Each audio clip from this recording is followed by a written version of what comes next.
एक दफा का जिक्र है। एक घने जंगल के बीचों बीच दरख्तों के दरमियान छुपी हुई एक छोटी सी झोंपड़ी थी, जहां एक बूढ़ी औरत 3 लड़कियों के साथ रहती थी। तीनों लड़कियां निहायत खूबसूरत थीं, लेकिन सबसे छोटी सबसे ज्यादा हुसीन थी।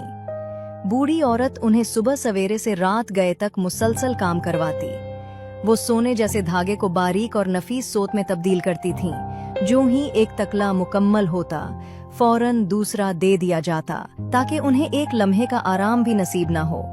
ये धागा निहायत बारीक और बेऐब होना जरूरी था। जब काम मुकम्मल हो जाता तो बूढ़ी औरत सोत को एक खुफिया कमरे में बंद कर देती। वो साल में 2 या 3 बार दूर दराज सफर पर जाती और 6 दिन के बाद वापस आती। इसलिए लड़कियों को कभी इल्म न होता कि वो क्या लाती है।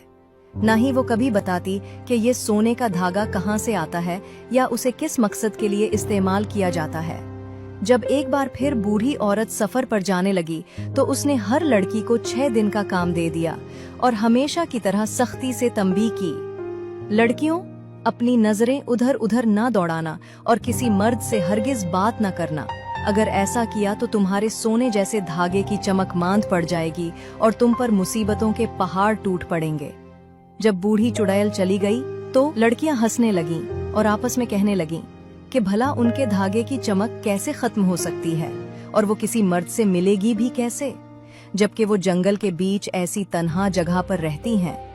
बूढ़ी औरत के जाने के तीसरे दिन एक नौजवान शहजादा जो शिकार के लिए जंगल में आया हुआ था, अपने साथियों से बिछड़ गया और रास्ता भटक गया। रास्ता ढूंढते ढूंढते वो थक कर एक दरख्त के नीचे लेट गया, अपने घोड़े को चरने के लिए आजाद छोड़ा और खुद नींद की आगोश में चला गया। जब उसकी आंख खुली तो सूरज गुरूब हो चुका था। वो फिर से जंगल से निकलने का रास्ता तलाश करने लगा। कुछ ही देर में उसे एक तंग सा रास्ता नजर आया और वो खुशी खुशी उस पर चल पड़ा।